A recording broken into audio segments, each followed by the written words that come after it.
Here are 10 tips and tricks for the camera on POCO X7 Pro. So let's open the camera. The first few tricks will be in the Pro mode. If you are a fan of the Pro mode, if you use it often, then you will be happy to hear that you can actually create presets. You can press this icon here in order to go to the presets menu, and you can either create a new preset, you can import custom preset that you can get from someone else, and you also have some already created presets. You can tap on them in order to quickly switch all the settings in the Pro mode and start using a different one. Pretty convenient when you want to have quick access to different settings for different conditions and different situations. In addition to that, in the Pro mode, instead of doing photos, we can also make videos. So you can tap on this icon on the right side in order to switch to the video mode. And as you can see, we have pretty much every different details. We even have the microphone here. And if needed, we can go to the menu in order to find more options for the video mode. If you want to switch back to the photo mode, then of course you can by using the same button on the right side. Well, it looks different, but it switches back to the photo mode. Now, keep in mind that in the Pro mode, you can actually use 50 megapixels, and in order to enable 50 megapixels, you need to open the camera menu. So once again, you can either tap on this arrow at the top in order to open it, or you can swipe down on the preview. There we go. And here we have 50 megapixels. Keep in mind that 50 megapixels works only for 26 millimeters lenses. Now, if you record videos by using the video mode, of course, and if you, for instance, want to create cool vlogs, some videos when you go on a trip or something, you want to show something, and you have a script, if you prepare a text that you wish to tell on the video, then you don't have to like hold a paper or anything. You don't have to memorize it anymore because you have a teleprompter. In order to turn it on, once again, open the menu, and here in video mode we have teleprompter here.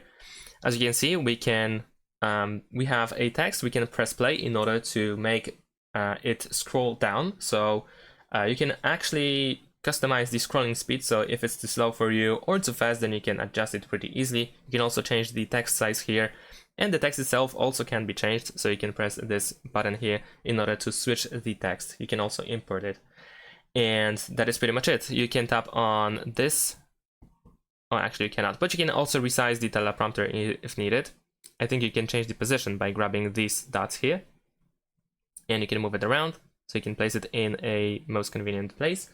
And of course, if you don't want it anymore, then you can simply close it. Pretty cool way to record videos. This also works for the front camera, so you don't have to worry about it as well. And the next thing that I want to show you is in the photo mode. If you tend to use a timer, so normally you go to the menu, here you have the timer, and you can set the timer to 3 seconds, 5 seconds, or 10 seconds. But what about other seconds? What about other value? So what if you want to set it to 2 seconds, right? If you want to capture a photo after 2 seconds, or maybe 6 seconds, 7 seconds, I don't know, custom value, right? There is actually a pretty cool way to do so. All you need to do is use timed bursts. And here, if you enable it, of course you can choose a number of photos, but in this case it is not relevant. What we care about is this interval. So we can actually set it to, let's say, I don't know, like 15 seconds, so that we have more than enough time to prepare the photo. And if you set it like that, then if you go back and if you press the shutter button, you can see we have the countdown. At the top, we have the amount of photos taken. So this is the number of photos that we could choose. But if you capture one photo, then immediately after you can stop taking the rest of them by pressing the shutter button again. So let's take the photo. There we go. As you can see, it countdowns again. But like I said, we can stop it, and there we go. We just took one photo, and that is enough for us. So if you are looking for a custom timer in order to set a different time that the one that you have available in the timer, then you can do this over here. Now let's actually go back to the menu, because here we can find the shutter type, and here we have two cool features, and that is the tap to take a photo and voice shutter. So if you enable tap to take a photo, you can tap on the screen, I believe, in order to capture the photo. And if you enable voice shutter, then you can say cheese to take a photo. There we go. Pretty cool way to capture a photo.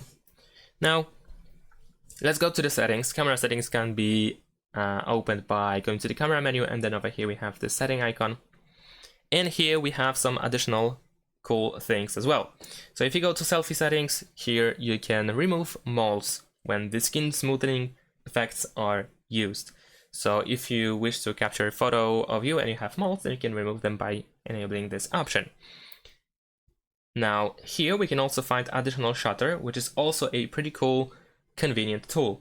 So now with this enabled, you can see I have additional shutter here. I can actually drag it back to the main shutter, but if you want to create additional shutter, you want to drag it up. So simply drag it up, and then you can change the position so that it is in the most convenient place for you. If you want to remove it, like I said, just drag it back to the default position. Let's go back to the settings. And something that is available pretty much in every camera, in every phone, is the volume buttons function. But I really like this function. I like this option that allows me to choose what should I be able to do with the volume buttons, and I think there should be more shortcuts available. But essentially you can use volume buttons in order to take the photo with a timer. You can immediately take the photo, so they work like a shutter button, or you can actually use it as a zoom or just volume button, which is pretty much nothing for the camera. So I like the zoom option because I can zoom in and zoom out by using volume buttons. So instead of pinching, I can just zoom in and zoom out like this. Really, really convenient. And last but not least, if you go back to the settings, then over here you can go to customize, and here we have 3 customizable options. The first one is the layout. So here we can of course change the arrangement. So if you wish to have the time lapse, let's say over here at the bottom, then you can just drag it to the bottom like so. If you wish to add it back, then of course you can press and hold and then drag it back to this more menu. So you can choose what you wish to have in at the bottom, what kind of modes should be easily accessible.